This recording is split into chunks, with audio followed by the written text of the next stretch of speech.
हे दोस्तों, आज दूसरे रिकैप में आपका स्वागत है।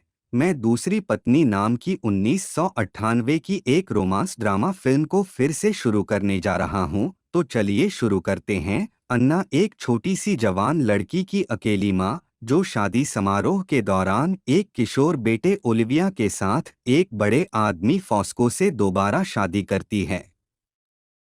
समुदाय की चाची फर्नांडा पार्टी के दौरान पेरिस में अपने हनीमून पर जाने के दौरान अन्ना और फोस्को के साथ खुशबू रखने की पेशकश करती है। सभी समुदाय के सदस्य शादी पर टिप्पणी करते हैं, जबकि कुछ टिप्पणी करते हैं कि शादी फोस्को पहन लेगी।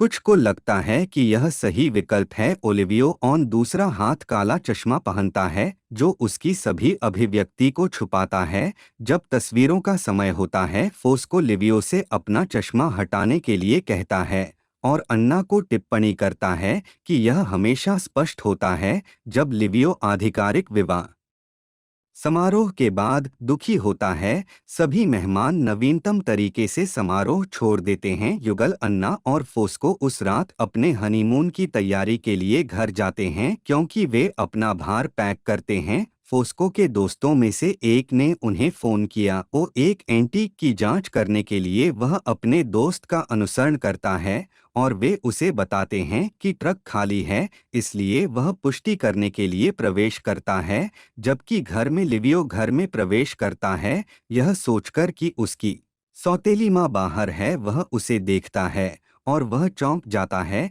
कि वह उससे एक उज्ज्वल के साथ बात करती है। उसके चेहरे पर मुस्कान और उससे पूछता है कि वह पेरिस से उपहार के रूप में क्या चाहता है। इस बीच फोस्को ट्रक में प्रवेश करता है। उसका दोस्त उसे सूचित करता है कि पुलिस आ रही है, इसलिए वे सभी भाग जाते हैं और तब तक छिपते हैं जब तक पुलिस नहीं जाती। वह देर रात को लौटता है, अन्ना के साथ बाहर निकलता है और बताता है उसके वे अगले दिन अपने हनीमून पर जाएंगे। अगले दिन योजना बनाई गई है कि वे दोनों अपने हनीमून के लिए लिवियो में पीछे छोड़कर चले जाते हैं। वे कुछ दिनों बाद लौटते हैं और अपनी मां अन्ना को गले लगाते हैं और फर्नांडा सेंटिन के पास जाते हैं और फर्नांडा को उपहार देते हैं जो वह लाए थे। पेरिस से उसके लिए वापस आती है और अपनी छोटी लड़की फर्नांडा की भलाई के बारे में पूछती है। उससे पूछती है कि वह फॉस्को के बारे में क्या सोचती है और वह उसे बताती है कि वह उसके लिए अजीब है। वह बताती है कि उसके सभी पुरुष भी अजीब हैं। फॉस्को लिवियो से मिलने जाता है। वह उसे एक उपहार देता है जो एक पेंसिल की तरह लगता है, जिस पर एक नग्न महिला खींची हुई है। ओलिवियो इस पेंसिल को अपने भोले दोस्तों के पास ले जाता है और वे बात करते हैं कि एक महिला के साथ संभोग करना कैसा होता है। अन्ना अन्य समुदाय के सदस्यों के करीब आती है, जैसा कि वे सभी बात करते हैं और इस बारे में बात करते हैं कि पेरिस में उसके सभी अनुभव पेरिस में कैसे हैं। जबकि वे बात करते हैं कि वे फॉस्को को ट्रक में सही ढंग से पैक नहीं करने के लिए लिवियो का अपमान करते हुए सुनते हैं। वह उससे कहता है कि उसे सीखना होगा कि कैसे खुद का बचाव करना है और उसके जैसा बेकार व्यक्ति नहीं बनना है।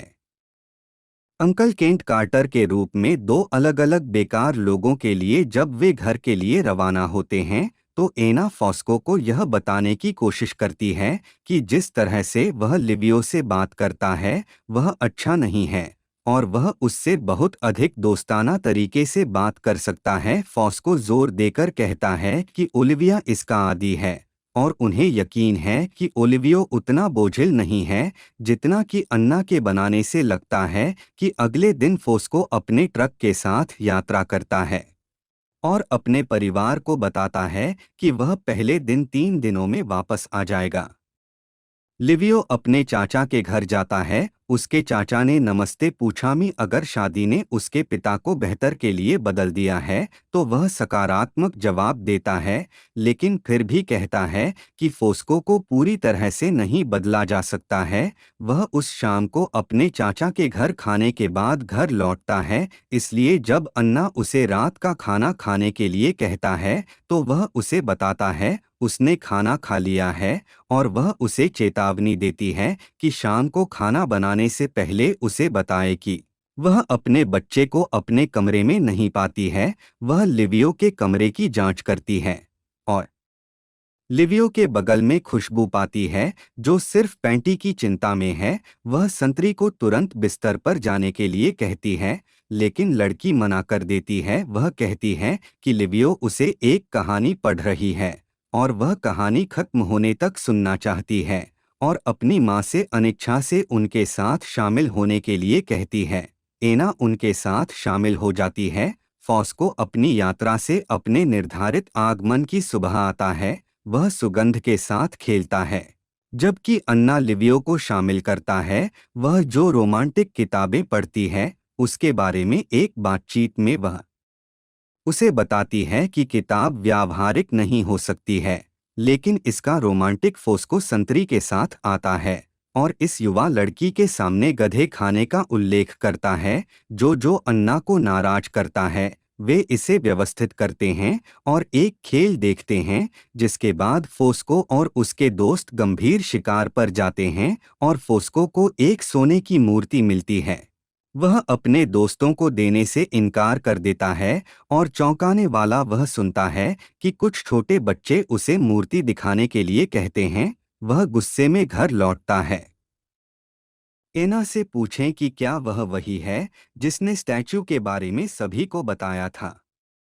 खाने की मेज बंट जाती है और लिविया बाहर निकल जाती है, जबकि सेंटीन जुगनू खेलने जाता है और फॉस्को मेक आउट फॉस्को उसे बताता है कि उसने अभी तक उसका पता नहीं लगाया है, लेकिन वह यह सुनिश्चित करेगा कि अगले दिन लिवियो और उसके दोस्त हमेशा की तरह वाटरसाइड पर जाएं। नग्न होकर पानी में तैरना, जबकि एक युवा महिला जिसने हमेशा उनकी जांच की है, उन्हें देखती है और उस रात गर्मी के कारण खुद को छूती है। लिवियो पेड़ और अन्ना पर कहता है, अपनी किताब जारी रखने के लिए वहां जाता है। वह उसे पेड़ पर अपने साथ शामिल होने के लिए कहता है, लेकिन वह मना कर देती है कि वह बैठ जाती है और वे बातचीत में शामिल हो जाते हैं, जहां ओलिवियो उससे पूछता है कि क्या वह उसे एक दोस्त या परिवार के सदस्य के रूप में देखती है। वह जवाब देती है कि वह उसे फोस्को के बच्चे के रूप में देखती है। वह पूछता है कि या वह उसके भाई की तरह है, लेकिन वह जोर देकर कहती है कि उसने अपने भाई से वर्षों से बात नहीं की है।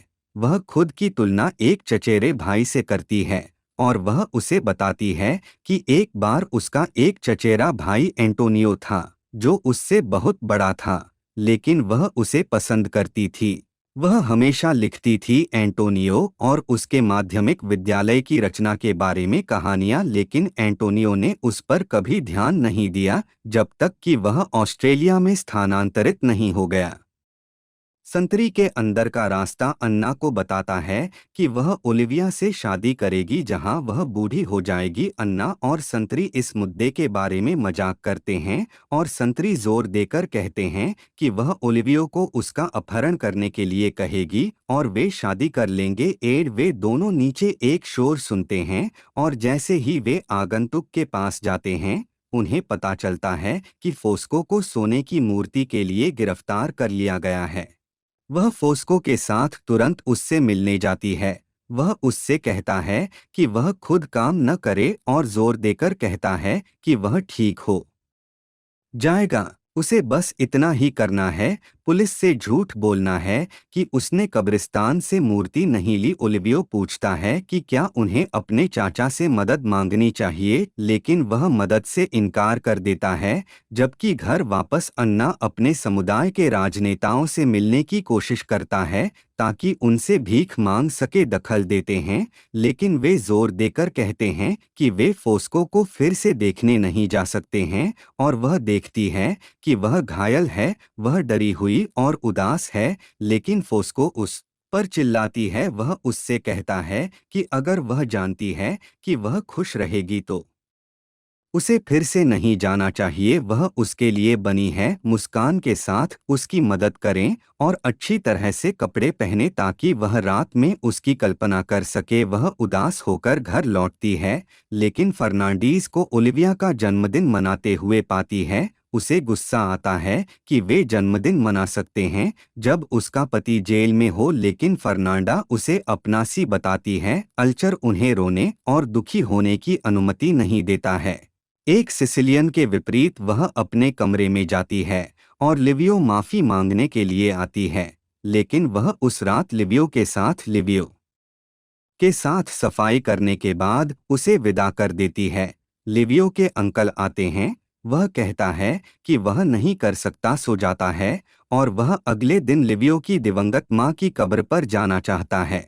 ओलिवियो अपनी चाची से मिलता है, जो उसे बताती है कि उसके चाचा ने स्वीकार किया है कि वह वही था जिसने फोस्को को बताया था कि वह घर लौटता है, और अन्ना को एक पुरुष आगंतुक के रूप में देखता है। अन्ना उसे आगंतुक लाल के बारे में बताता है, उसे यह बताने के लिए कि उन्होंने फोस्को की मदद करने के लिए किसी को ढूंढा है। ओलिवियो अपने आगंतुक के बारे में गुस्सा हो जाता है और अपने बोतलबंद पेय को फेंक देता है। वह उसे यह जानने की कोशिश करती है कि अगले दिन एक सामुदायिक पार्टी के दौरान उसके साथ क्या गलत है। वह उसे बताती है कि उसकी आंखों में कुछ है। वह जाती है, उसे हटाने में मदद करने के लिए वह उसकी गर्दन को चूमता है और वह उसे चूमता है, और वह तब तक इशारा करती है जब तक कि वह अपना नियंत्रण वापस नहीं पा लेती है। वह उसे दूर भेज देती है और पार्टी में वापस आ जाती है। जब वह फिर से उससे मिलने आती है, जब वह चुन रही होती है उसके कपड़े ऊपर, वह उनसे इसके बारे में बात करने के लिए कहता है, लेकिन वह जोर देकर कहती है कि बात करने के लिए कुछ भी नहीं है। वह उसे छूने की कोशिश करता है, लेकिन वह उसे धक्का देती है कि आधी रात को वह केवल पैंटी के साथ उसके दरवाजे पर दस्तक देता है। वह भी उसकी ओर आकर्षित होती है, इसलिए वह उसे पकड़ लेती है बेटी और खुद को छूती है। अगले दिन वह उसे अपने दरवाजे से बाहर धकेल देती है और उससे कहती है कि वह उस दिन फिर से कोशिश न करे। ओलिवियो अपनी बेटी को उसके खिलाफ कर देता है। वह रात में उसके पास जाती है और उसे बताती है कि वह अगले दिन फर्नांडा के घर से निकल जाएगा और वह उसे अपने पिता के वापस आने तक नहीं लौटना चाहिए। वह उसे बताता है कि वह उससे प्यार करती है, लेकिन वह उसे गुस्से में थप्पड़ मारती है। वह अपने दोस्तों के साथ शराब पीता है और नशे में धुत होकर लौटता है और घायल हो जाता है। वह उसके घावों की देखभाल करने की कोशिश करती है, लेकिन वह मना कर देता है। वह कहता है कि वह पागल है अपने चाचा की तरह, और वह अपने चाचा के पास जाकर रहेगा और अंत में वह उसकी बातों में आ जाएगी और उनके पास हार्मोन सैंडविच होगा। अन्ना अगले दिन जेल में फोस्को से मिलने जाती है। फोस्को भी उसके पास आंसू बहाती है। वह घर लौटती है और अपना रिश्ता जारी रखती है लिवियो के साथ संबंध। जब वे बैठे कमरे में चुंबन और खेल करते हैं तो उन्हें पता चलता है कि एक पड़ोसी लड़की है जिसने लिविया स्टेला को देखते हुए खुद को भी छुआ है। उनका मानना है कि अन्ना ने जो किया है उसके अपराध को स्वीकार नहीं कर सकती है, इसलिए वह फर्नांडा को इसके बारे में सूचित करती है कि लंबे समय तक फोस्को जेल से रिहा हो जाता है और समुदाय एक स्वागत योग्य पार्टी का आयोजन करता है। फोस्को पार्टी के दौरान समुद्र में जाता है, जहां वह स्टेला से मिलता है, जो उसे सूचित करता है कि पार्टी के बाद क्या हुआ।